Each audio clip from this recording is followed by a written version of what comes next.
Hello and welcome to Health Matters on Channels Television. I am Mary Alale Yusuf. Time was when suicide was considered to be rare or non-existent in Nigeria. But a fact sheet updated this year by the World Health Organization says about 800,000 people die from suicide every year globally. And a shocking 78% of these in low and middle income countries. For every suicide brought to completion, there are several other failed attempts. It was the second leading cause of death among 15 to 29-year-olds in 2015. The good news, experts say, is that it can be prevented. Joining me on the program today is a consultant psychiatrist from the Lagos University Teaching Hospital, Idi-Araba, an immediate past chairman, Medical and Dental Consultants Association. He's also the coordinator of Suicide Research and Prevention Initiative, as well as the staff emotional care services also at LUTH. Dr. Raphael Ogbolu, you're welcome to the show. Thank you very much. I think the most pressing question on everybody's minds would be, why would somebody want to commit suicide? What would be pushing such a person? Well, there are a number of factors, but we all know now that about 90% of those who do attempt suicide have an underlying emotional problem. And typically, the ones that come to mind are major depression, okay, post-traumatic stress disorder, and then substance abuse disorders. So they are usually at that point where they feel hopeless. And once you feel hopeless, you feel, what's the point living on? So those are the main things. There are a number of course, social-cultural issues as well, problems with family relationships, family, finances. These are all things that now tip the scale. But usually there's an underlying vulnerability. Okay, but now, is it something that can be inherited? Yes. Now, the answer to that is from the point of view that a number of emotional disorders, psychiatric disorders, can be inherited. Okay. However, I must point out that the inheritability is not 100%. Okay. You may have the genes that make you vulnerable to developing a psychiatric condition, but usually other factors, stressors, have to act in your life to bring that to the fore. So being genetically vulnerable doesn't mean that you must have it. Okay? But there are also studies that are beginning to indicate that even suicide itself can have a genetic component to it. So, of course, those are things that international... But that's not... there's no proof yet? We're looking at what we call adoption studies and family studies. There's an indication that that is possible. Okay, so are there any other risk factors attached to?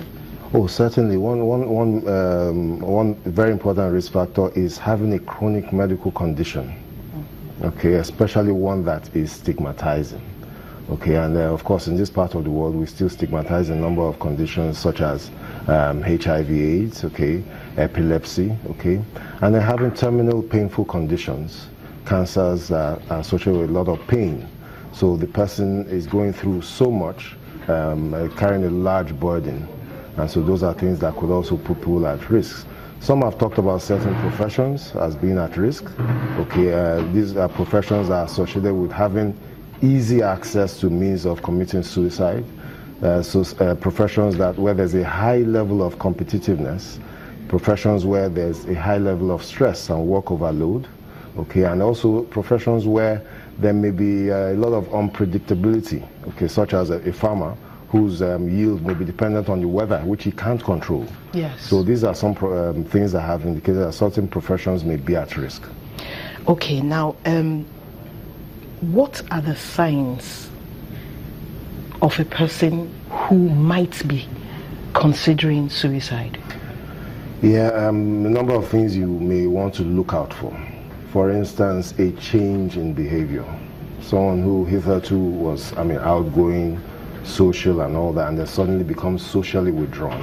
Okay, what if he failed his exams and he's sad? Everybody will think that's normal.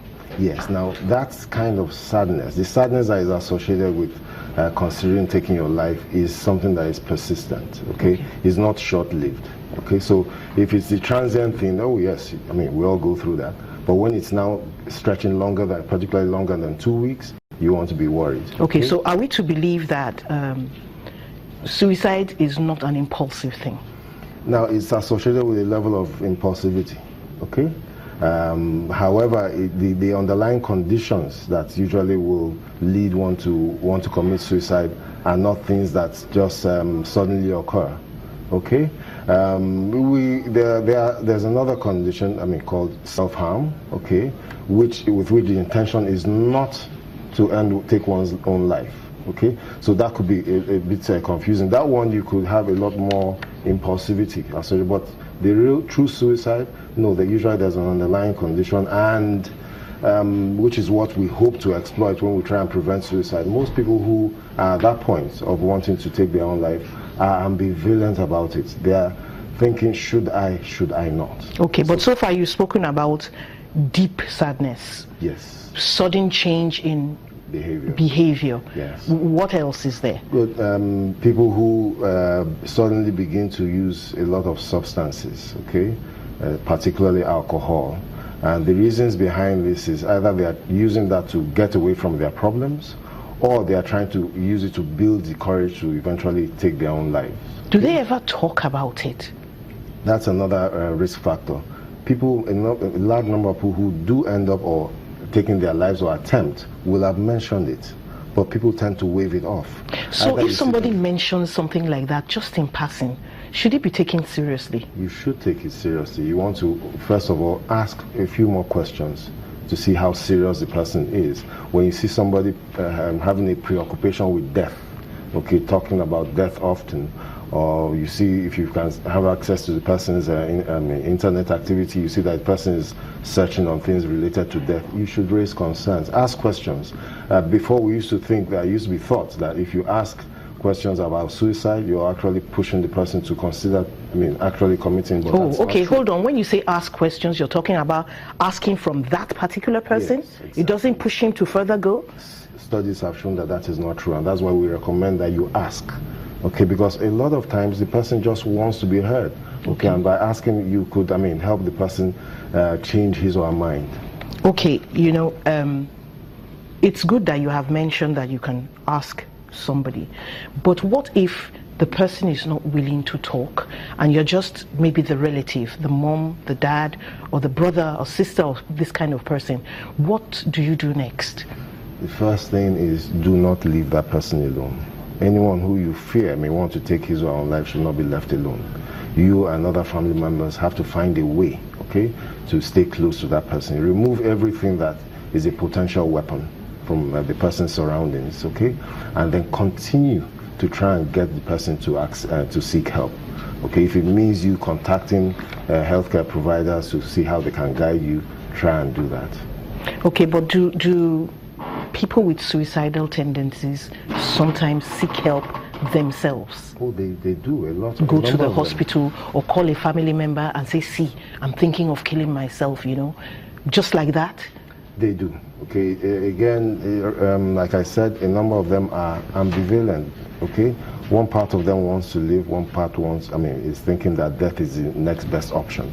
So a number of them do seek help. We do see them in the hospital. Okay, we do see cases of people who are having suicidal thoughts and ideations, and they do seek help. Okay, I want to talk about the hospital structure since this has come up.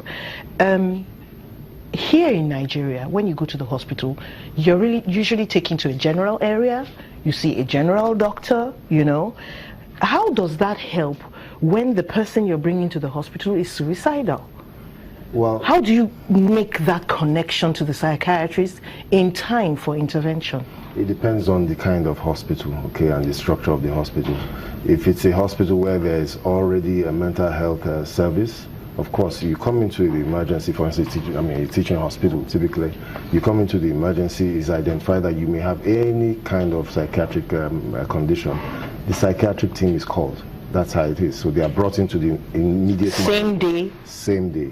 So while you have all other disciplines on call in the emergency, you also have psychiatrists on call. Okay. So, but for hospitals that don't have that, you're supposed to immediately refer, okay, to a center where they can get that specialist care. Do not keep such people with you. Okay, you have said that if you notice that somebody in the family is suicidal, you shouldn't leave the person. Now, let's take a scenario. You are alone with this person. You are not a doctor. You can't leave the person, but you can't drive the person to the hospital. Maybe you can't even drive. What do you do? Call. Okay. Now that's where the value of helplines come in. Okay. Because of course you're not a professional. But what we always tell people, the layperson, is just keep talking to that person. All that you're trying to instill is a little element of hope. Once you can instill hope in that person, give the person any reason to at least try and live one more day. If you can do that, then try and get them. Once you're able to succeed in that, the person begins to tilt a bit towards, okay, maybe I should live, okay, rather than die, at least today. And the hope is that by doing that, you are able to, eventually access other family members to support you, okay, and then get help. Of course, there are several support systems that people have. For some people, their support system are religious organizations. You may use that temporarily. Okay? For some people, it's the family. Which means, I understand that there are some helplines. I believe they are going to come up real soon. But which means, in line with what you're saying, that the religious institutions should have some sort of knowledge about how to deal with a suicidal person, at least until they can hand the person over to somebody, a specialist. Oh, definitely. That's why when you are talking about any suicide prevention initiative or strategy, you have certain key stakeholders that must be involved. Okay, so usually you will have, we should be having one soon, a workshop. Now, at that workshop, you need to have the media, journalists, because without them we can't succeed. You have to have the judiciary lawyers, all right? You have to have the police force. You have to have religious organizations. Okay, these are major stakeholders if in any suicide prevention strategy. Without them, it won't work. Okay, you've brought up so many issues. You're the coordinator of a suicide prevention initiative, and you are talking about the involvement of so many people. The media, talk to us about that. Yeah, of course, all over the world, it's been recognized that the way that suicide is reported can lead to copycat suicide, what we call the weather effect, okay? And so... copycat suicides, I'm very sorry to interrupt you, but are copycat suicides real suicide attempts, or they're just faking it? Well, in countries, for instance, in Taipei, China, several other countries, they have conducted studies and found that people did, particularly young male, they tend to copycat suicides, especially if the person who committed was a celebrity or something like that. So there is the evidence that some went on to complete it. Some may not. So a number of them, what happens is people who are already vulnerable. Remember, I keep going back to the issue of ambivalence. So should I not? Okay. Now, having seen somebody who has succeeded, okay, you're thinking, okay, so it's probably not so bad a thing to do. I'm not the only one thinking of it. So that they could be quite suggestible, and then that's why they may copy the act. Okay, so the media reporting has led to copycat suicides. Yes. We cannot talk about that just yet. Okay. We'll go on a short break and then we'll continue from there. Please stay with us. It's getting very interesting here, and you can help. So keep with us for one more minute.